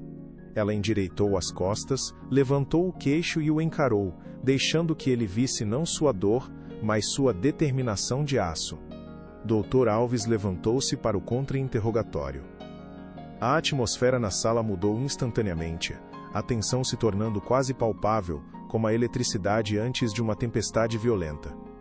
Ele se aproximou de Alexandre lentamente, sem pressa, seus passos silenciosos no piso de madeira, como um caçador se aproximando de sua presa. Dr. Vasconcelos, o senhor se descreve como um homem honesto, um homem que teve a coragem de terminar um relacionamento que considerava uma farsa. É correto? Perguntou Alves, a voz calma e perigosamente neutra. Absolutamente. Foi uma das coisas mais difíceis que já fiz na minha vida, mas minha consciência está limpa, respondeu Alexandre, o sorriso presunçoso ainda no lugar, embora um pouco mais tenso. Dr. Alves então apresentou ao tribunal os extratos do cartão de crédito de Alexandre, mostrando a cobrança recorrente de uma empresa de limpeza de luxo para o endereço de um apartamento secreto na Vila Nova Conceição. O senhor pode explicar por que mantinha um apartamento que sua noiva desconhecia completamente? Perguntou o advogado. Alexandre hesitou por uma fração de segundo. Era um local de trabalho. Um refúgio para me concentrar, longe de tudo. Às vezes, preciso de silêncio absoluto para revisar casos cirúrgicos complexos. Ele mentiu com uma facilidade impressionante. O castelo de cartas começava a tremer. Eu vejo um local de trabalho, repetiu o Dr. Alves, deixando a frase pairar no ar carregada de significado e dúvida. E a sua colega de trabalho, a senhorita Helena Ribeiro, também precisava desse silêncio para se concentrar? Porque os registros do hotel de luxo em Campos do Jordão mostram que vocês dois dividiram a mesma suíte presidencial por um fim de semana inteiro, durante uma de suas supostas conferências médicas. O sorriso de Alexandre finalmente vacilou e desapareceu, substituído por uma palidez mortal. A primeira rachadura em sua armadura perfeita apareceu, visível para todos. Dona Helena Vasconcelos se inclinou para a frente em sua cadeira, a expressão de tédio completamente substituída por uma de alarme contido e fúria crescente. O nome Helena Ribeiro ecoou pela sala, e os murmúrios começaram, crescendo como uma onda. Dr. Amaral levantou-se para objetar, alegando irrelevância, mas a juíza o silenciou com um gesto impaciente de mão. A virada havia começado. Alexandre tentou se recompor, forçando uma risada que soou oca e nervosa. Helena é uma colega, uma grande amiga. Estávamos em uma conferência, e houve um problema com as reservas do hotel. É ridículo e ofensivo sugerir qualquer outra coisa. Mas a negação soou fraca, desesperada. Algo estava prestes a romper. Dr. Alves não se abalou com a negação. Ele caminhou até sua mesa e pegou um envelope pardo, segurando-o como se fosse a chave para desvendar todo o mistério, o ato final de sua peça. Meritíssima gostaria de apresentar como prova o conteúdo de um segundo aparelho celular pertencente ao Dr. Vasconcelos. Um aparelho que ele mantinha convenientemente escondido de sua noiva. O rosto de Alexandre ficou pálido como cera, a cor sumindo como se seu sangue tivesse sido drenado de repente. O pânico brilhou em seus olhos pela primeira vez, puro e inconfundível. Ele sabia exatamente o que havia naquele telefone. Isso é uma invasão de privacidade. Essa prova é inadmissível. Ilegal, gritou o doutor. Amaral, o desespero agora evidente em sua voz, sua compostura de predador se desfazendo completamente. Mas Dr. Alves, sempre um passo à frente, já havia apresentado a ordem judicial que autorizava a busca e a apreensão do aparelho, obtida com base nas suspeitas iniciais levantadas por Moraes. A juíza examinou os documentos cuidadosamente e acenou com a cabeça. Prossiga, doutor. Dr. Alves projetou em uma grande tela, para que todos na sala pudessem ver, as mensagens trocadas entre Alexandre e Helena. A sala inteira prendeu a respiração. A humilhação era agora dele servida fria e publicamente, sob os olhares de todos. As mensagens eram cruéis, detalhadas, revelando a profundidade de sua traição e de seu desprezo por Sofia, a noiva que ele dizia amar. Assim que o contrato de investimento com o tio dela estiver assinado, eu dou um fim nesse circo. A princesinha vai ter o drama que tanto gosta e nós teremos o dinheiro e a nossa liberdade, dizia uma das mensagens de Alexandre para ele. A menção ao contrato expôs o motivo financeiro, a fraude matrimonial, em sua forma mais clara e sórdida. Mal posso esperar para me livrar da carinha de santa dela e daquele pai militar ridículo, respondia Helena em outra troca. Eles zombavam de Sofia, chamando-a de a noivinha ingênua, a caipira com sorte. Sofia fechou os olhos, as palavras a atingindo como golpes físicos, mas quando os abriu, não havia mais dor. Havia apenas uma clareza fria e cortante. A validação de tudo que ela sentiu. Ela olhou para Alexandre, que agora estava encolhido na cadeira, o rosto contorcido em uma máscara de fúria e pavor. É isso que ele é, pensou ela.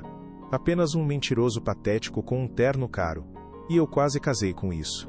Dr. Alves então chamou sua última testemunha, o coronel Ricardo Matos. Um murmúrio de surpresa e curiosidade percorreu a sala. Ricardo caminhou até o banco com a postura ereta e a dignidade de um soldado marchando para a batalha, seus passos firmes e decididos. Ele não olhou para Alexandre nem uma vez.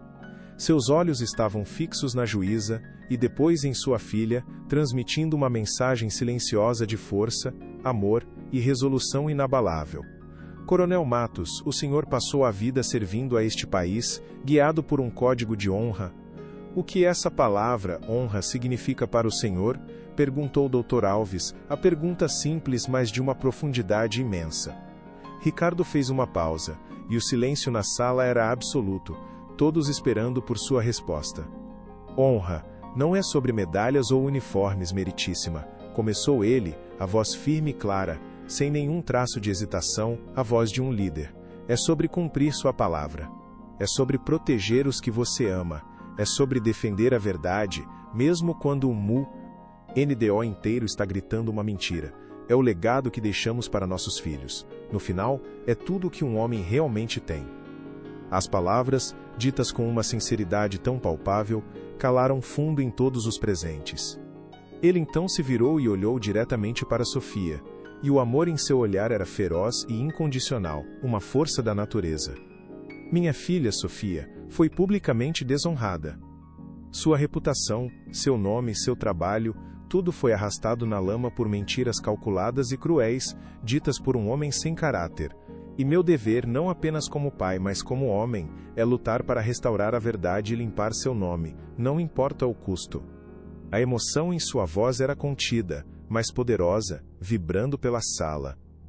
E o que lhe dá a força para enfrentar uma família tão poderosa, coronel? Continuou Dr. Alves, conduzindo-o ao clímax de seu plano. Ricardo enfiou a mão no bolso interno de seu paletó. Lentamente, com um movimento reverente, ele tirou um objeto que brilhou sob as luzes do tribunal. Ele o colocou sobre a madeira do banco de testemunhas, o pequeno som do metal contra a madeira ecoando na sala silenciosa. Era a medalha de honra de seu pai, polida pelo tempo e pelo orgulho de uma família. Aquele no disco de metal parecia concentrar toda a luz e a atenção da sala. O silêncio era tão profundo que se podia ouvir o zumbido das lâmpadas fluorescentes no teto. Era o símbolo de tudo o que os Vasconcelos jamais poderiam comprar ou entender. Isto pertenceu ao meu pai, um herói de guerra, disse Ricardo, a voz embargada pela emoção, mas ainda assim poderosa e cheia de convicção. Quando ele estava em seu leito de morte, ele me entregou isto, e me fez prometer que eu sempre defenderia a verdade e a honra da nossa família, não importava o custo, não importava o inimigo. Hoje, meritíssima, eu estou cumprindo essa promessa, não por vingança, mas por justiça. Aquele momento transcendeu a disputa legal. Tornou-se um instante de pura emoção e verdade humana. Sofia chorava silenciosamente, as lágrimas agora não de dor, mas de um orgulho e amor tão profundos que pareciam preencher todo o seu ser. Dr. Alves desferiu o golpe de misericórdia. O Dr. Vasconcelos não apenas enganou sua noiva, eu fugalgo na ravô cosevre detate sovô ravôs podia sutofô pogirto em su relebinte, mas o ravô pedimuzia não asco as oas podia suela baixo as inasce que na apos e chef cubetara madiguixia salademe sim. Skeatele o abaixo com bauzereente. E estava envolvido em algo muito mais sujo. As coordenadas encontradas em seu celular secreto não levavam a um hotel, mas a um galpão na zona portuária. Um local onde uma entrega ilegal foi feita. Ele projetou na tela uma nova evidência, um vídeo. O vídeo tremido, filmado por Moraes à distância, mostrava Alexandre supervisionando o descarregamento de caixas de suprimentos médicos de procedência duvidosa, um esquema de importação ilegal. A fraude matrimonial era apenas a ponta do iceberg. O caos explodiu na sala de audiências. O vídeo era a prova irrefutável, a bala de prata que destruía não apenas a reputação de Alexandre, mas sua liberdade e todo o Império Vasconcelos. Dr. Amaral estava boquiaberto, sua arrogância evaporada substituída por um pânico genuíno e descontrolado. Dona Helena Vasconcelos levantou-se abruptamente, o rosto uma máscara de fúria e incredulidade, gritando que era uma armação, uma mentira deslavada, perdendo toda a sua compostura de rainha. Ordem, no tribunal! Bradou a juíza, batendo o martelo com força, o som seco ecoando como um tiro, tentando em vão controlar a situação. Mas a ordem demorou a ser restaurada. Alexandre Vasconcelos, o homem que se via como um deus intocável, agora estava exposto como um criminoso comum. Ele olhou para Ricardo com um ódio puro e impotente. O dinossauro, O homem que ele tanto desprezava por seus valores antiquados, o havia destruído com as armas que ele nunca entendeu: honra, paciência e a verdade. A juíza, após rever as evidências em silêncio por vários minutos que pareceram uma eternidade, finalmente olhou para Alexandre, e em seus olhos não havia mais imparcialidade, mas um desprezo gelado e inequívoco. Acabou, pensou Sofia, um sentimento de alívio tão profundo que a deixou sem fôlego. A sentença da juíza foi um epitáfio para a arrogância e a impunidade da família Vasconcelos. Ela foi implacável, sua voz cortando o ar como uma lâmina afiada e justa. Este tribunal considera o réu, Alexandre Vasconcelos, culpado de todas as acusações de difamação, perjúrio e fraude matrimonial, declarou ela, cada palavra caindo como uma pedra sobre os destroços da reputação dele. Sua conduta não foi apenas imoral, mas profundamente maliciosa, demonstrando um desprezo chocante pela dignidade humana e pela verdade. Uma vergonha para sua profissão e para a sociedade. Ela concedeu a Sofia a maior indenização por danos morais da história do Estado, uma quantia simbólica e esmagadora que abalaria até mesmo o império financeiro dos Vasconcelos. Mas o mais importante não era o dinheiro. A honra da senhorita Sofia Matos está por este tribunal completamente restaurada, disse a juíza, olhando diretamente para Sofia com um aceno de respeito. E, para finalizar, ela se dirigiu a Alexandre. Quanto às evidências de atividades criminosas apresentadas, este tribunal determina um encaminhamento imediato de todo o material para o Ministério Público e a prisão preventiva do réu para evitar a obstrução da justiça. 2 oficiais de justiça se aproximaram de Alexandre, que parecia ter envelhecido 10 anos em 10 minutos. O clique das algemas em seus pulsos foi o som mais doce que Sofia já ouvira. Ricardo abraçou Sofia, um abraço que continha um oceano de dor, luta e, finalmente, vitória. O silêncio que se seguiu ao golpe do martelo foi mais profundo do que qualquer som. Era o silêncio da justiça, da verdade finalmente prevalecendo sobre o barulho das mentiras. Sofia sentiu as lágrimas quentes escorrendo por seu rosto, mas não eram lágrimas de tristeza. Eram lágrimas de libertação, cada uma lavando um pedaço da dor e da vergonha que a haviam assombrado por tanto tempo. Ela olhou para o pai, cujo rosto, antes uma máscara de tensão, agora exibia uma serenidade profunda. Eles haviam vencido. A honra, aquela palavra que Alexandre tanto desprezava, havia se provado mais forte que todo o dinheiro e poder do mundo. Aquele momento no tribunal não foi apenas uma vitória legal, foi uma cura, um ponto final em um capítulo de escuridão e o primeiro raio de luz de um novo amanhecer que prometia ser mais brilhante do que nunca. Eles haviam enfrentado o dragão em seu covil e saído não apenas ilesos, mas mais fortes. Se esta história tocou seu coração, compartilhe para que chegue a as pessoas. A saída do fórum foi um borrão caótico de flashes de câmeras e microfones empurrados em seus rostos, uma tempestade de perguntas gritadas que eles atravessaram como se estivessem em uma bolha de silêncio.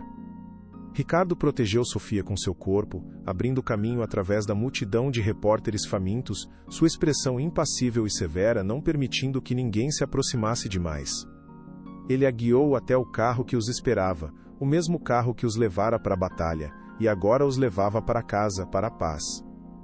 Dentro do veículo, o silêncio finalmente os envolveu, mas era um silêncio completamente diferente daquele da noite do casamento desfeito. Não era pesado e opressor, mas leve e cheio de um alívio quase palpável, como o ar fresco depois de uma longa e violenta tempestade que finalmente passou. Sofia encostou a cabeça no vidro da janela e chorou, mas pela primeira vez em meses, eram lágrimas de libertação, de catarse, lavando as últimas camadas de dor e vergonha que ainda se sedivipoeti agarravam a sua alma.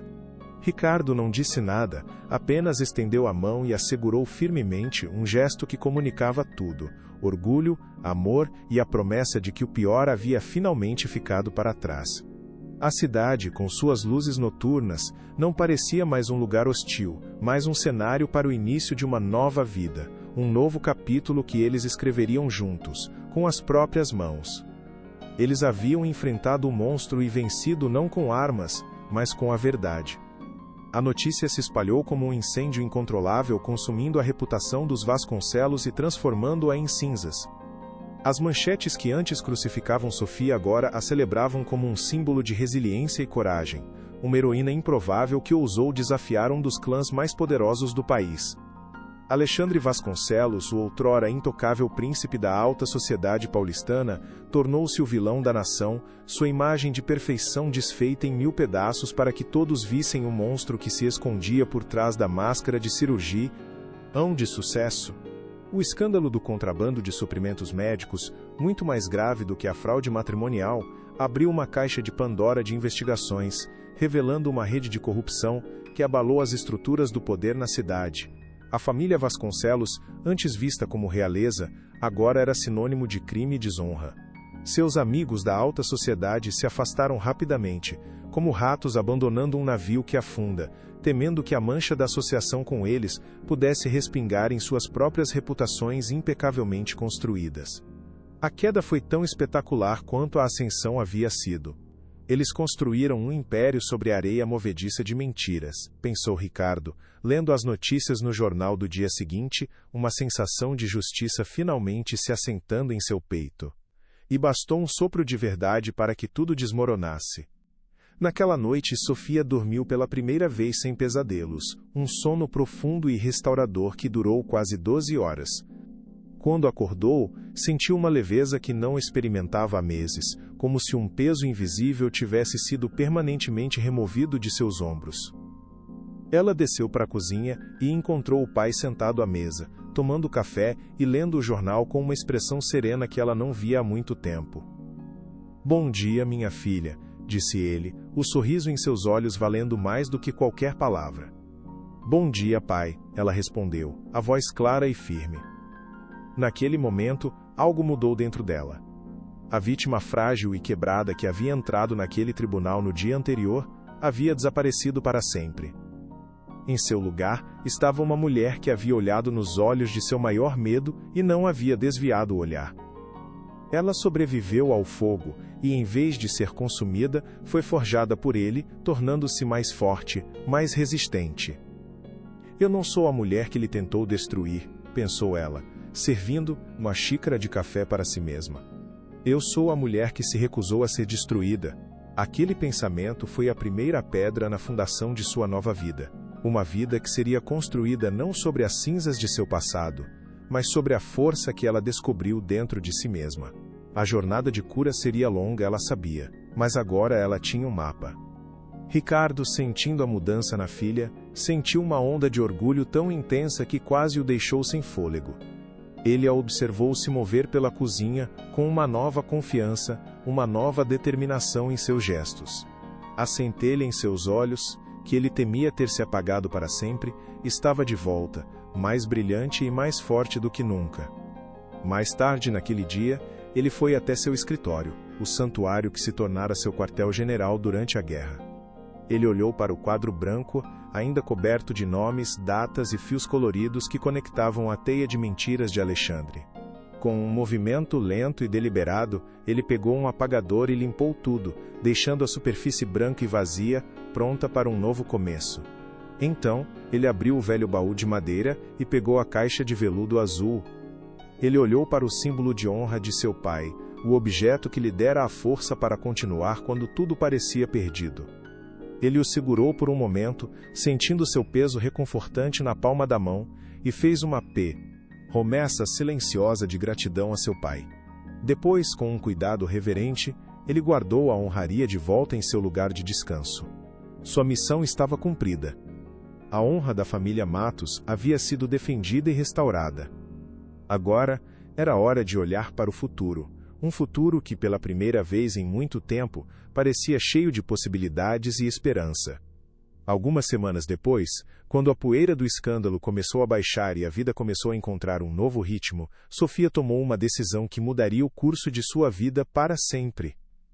A indenização que recebera dos Vasconcelos era uma quantia astronômica, o suficiente para que ela nunca mais precisasse trabalhar um dia sequer. Mas a ideia de viver dos escombros de seu sofrimento era repugnante para ela. Aquele dinheiro não era um prêmio, era uma ferramenta. Era a munição para sua próxima batalha, uma batalha criativa. Ela entrou em seu ateliê, um espaço que havia abandonado durante os meses de escuridão, e sentiu o cheiro familiar de tecido e criatividade. Ela encontrou o caderno de esboços onde havia riscado seu vestido de noiva com tanta raiva e dor. Mas agora, olhando para aquele desenho mutilado, ela não sentia mais a dor da humilhação. Ela via um ponto de virada. Ela pegou um lápis e, ao lado do desenho antigo, começou a criar algo novo. Um vestido forte, com linhas estruturadas, quase como uma armadura, mas ainda assim elegante e feminino. Eu não vou apagar o que aconteceu, pensou ela, a ponta do lápis dançando sobre o papel. Vou usar isso. Vou transformar a dor em beleza, a fraqueza em força. Naquele momento, a marca Matos Alta Costura nasceu, não como um negócio, mas como uma declaração de sobrevivência. Ricardo observou a transformação de sua filha com uma admiração silenciosa. Ele a viu canalizar toda a sua dor, toda a sua raiva e toda a sua resiliência em seu trabalho, trabalhando dia e noite com uma paixão febril que era inspiradora. Ele, que nunca havia entendido muito de moda, agora via o poder que ela continha. Ele via como cada costura, cada corte, cada escolha de tecido era uma forma de Sofia reescrever sua própria história, de tomar de volta a narrativa que haviam tentado roubar dela.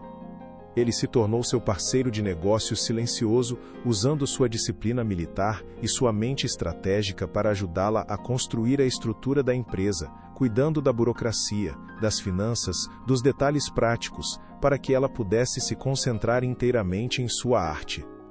Foi uma nova missão para ele, um novo propósito que preencheu o vazio que a aposentadoria havia deixado. Você não está apenas construindo uma marca, filha, ele disse a ela uma noite, enquanto observavam juntos os primeiros protótipos da coleção. Você está construindo um legado de força. Sofia sorriu, um sorriso genuíno e cheio de gratidão. Nós estamos construindo, pai, juntos. E naquele momento, eles não eram apenas pai e filha. Eram parceiros, aliados, dois sobreviventes que haviam transformado as cinzas de sua maior batalha em um jardim.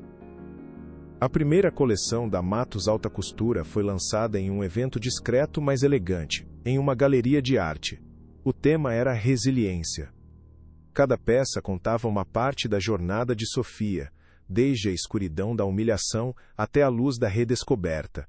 Os vestidos não eram apenas roupas, eram manifestos. Eram armaduras de seda, escudos de tule, declarações de poder costuradas com fios de esperança. A imprensa, que antes se deleitava com seu sofrimento, agora se maravilhava com seu talento e sua história de superação.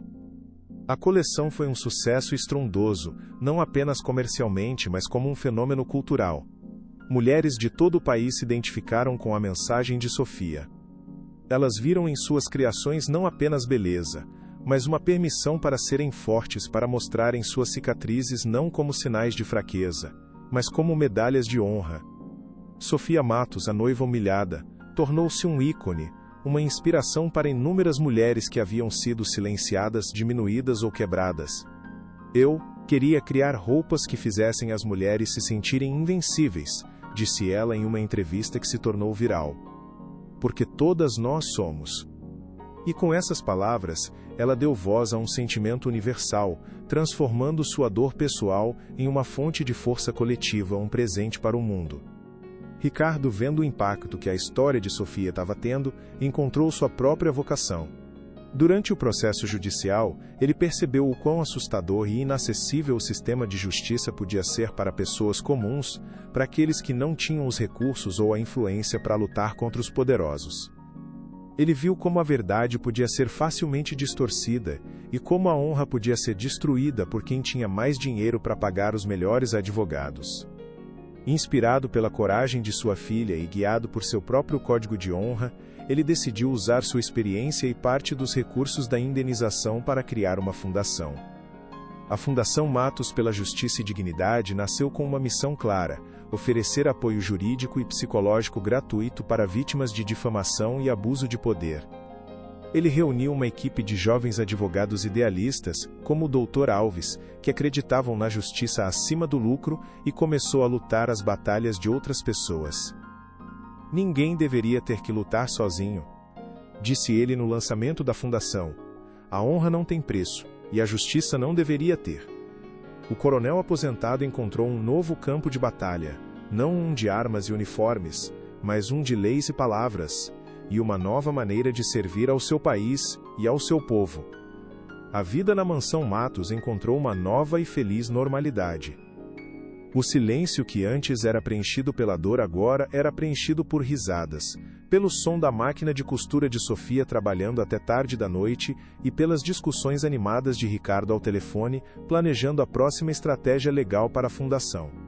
Um dia, o Dr. Alves veio para uma visita, não como advogado, mas como amigo. Ele trouxe consigo um jovem advogado de sua equipe, um homem chamado Miguel, quieto e inteligente, com um olhar gentil que parecia ver além da fama de Sofia, diretamente para a mulher por trás da marca. Ele e Sofia começaram a conversar sobre arte e história, descobrindo uma afinidade imediata. Não houve um romance avassalador, mas o início de algo muito mais profundo e real. Uma amizade baseada em respeito mútuo e admiração. Ricardo observou a interação de longe, um pequeno sorriso em seus lábios. Ele viu como Miguel olhava para Sofia, não com a adoração cega de um fã, mas com o respeito genuíno de um igual. Ela merece isso, pensou ele. Ela merece uma paz construída sobre a verdade, não sobre a ilusão. Ele não se preocupava mais com o futuro de sua filha. Ele sabia que, não importava o que acontecesse, ela tinha a força e a sabedoria para construir sua própria felicidade, em seus próprios termos. O tempo que antes parecia um inimigo tornou-se um aliado, curando as feridas e tecendo um futuro mais brilhante do que eles jamais poderiam ter imaginado. A história deles, que começou com uma humilhação pública brutal, tornou-se um testemunho duradouro do poder da verdade, da honra e do amor incondicional de um pai por sua filha. Eles não apenas sobreviveram à tempestade, eles aprenderam a dançar na chuva e a usar a água. Para regar um novo jardim, mais forte e mais belo do que o anterior. O nome Matos, que os Vasconcelos tentaram arrastar para a lama, agora era sinônimo de integridade, resiliência e justiça. Era um legado forjado no fogo da adversidade, um legado que provava que a verdadeira força não reside em nunca cair, mas na capacidade de se levantar todas as vezes mais forte, mais sábio e mais determinado a lutar pelo que é certo. A dor do passado nunca desapareceu completamente, mas foi transformada. Tornou-se o solo fértil de onde brotou um futuro de propósito, beleza e esperança, não apenas para eles, mas para todos que foram tocados por sua extraordinária jornada. A humilhação que deveria destruí-los acabou por imortalizá-los, transformando sua história em uma lenda sussurrada nos salões de São Paulo. 5 anos depois, o Ateliê Matos Alta Costura era uma marca de renome internacional, um nome sussurrado com reverência nos círculos da moda de Paris a Milão. As criações de Sofia, conhecidas por sua elegância estruturada e sua mensagem de empoderamento, vestiam desde estrelas de cinema em tapetes vermelhos até líderes mundiais em eventos importantes. Seu ateliê, que começou com um punhado de funcionários em um pequeno espaço, agora empregava mais de 50 mulheres, muitas delas sobreviventes de situações de abuso, que encontravam ali não apenas um emprego, mas uma comunidade e uma chance de reconstruir suas vidas. Sofia não era mais apenas uma estilista, era um farol de esperança, sua história pessoal entrelaçada em cada peça que criava. Ela viajou o mundo, dando palestras sobre resiliência e o poder da criatividade como ferramenta de cura. E ao seu lado discretamente estava Miguel, agora seu marido, seu parceiro na vida e nos negócios, cujo amor tranquilo e firme era a âncora, que ela nunca soube que precisava. Eu transformei minhas cicatrizes em estrelas, ela disse uma vez, em uma entrevista. E ninguém duvidava disso. O mundo inteiro podia vê-las brilhar, cada uma mais linda que a outra. Coronel Ricardo Matos, agora um avô orgulhoso de um menino com os olhos determinados da mãe, encontrou uma paz profunda e gratificante. A fundação que ele criou havia se tornado uma força a ser reconhecida, tendo ajudado centenas de famílias a encontrar justiça contra adversários aparentemente invencíveis. Ele não usava mais uniforme, mas seu senso de dever e honra era mais forte do que nunca. Sua maior alegria era passar as tardes em seu jardim com o neto, ensinando-lhe sobre as estrelas e contando-lhe histórias, não de guerra, mas de coragem, verdade e da importância de sempre lutar pelo que é certo, não importa o quão assustador o inimigo possa parecer. De vez em quando, ele ia até seu escritório, abria o velho baú de madeira e olhava para a honraria de seu pai. Ele não a via mais como um chamado para a batalha, mas como um elo em uma corrente de honra que agora se estendia por 4 gerações, de seu pai para ele, dele para Sofia, e agora, através das histórias que contava, para Sipopain, o neto. A verdadeira honra, ele finalmente entendeu, não era um objeto de metal para ser guardado em uma caixa, mas um legado vivo, uma chama que passamos adiante, para iluminar o caminho daqueles que amamos, garantindo que a escuridão nunca, jamais vença a luz.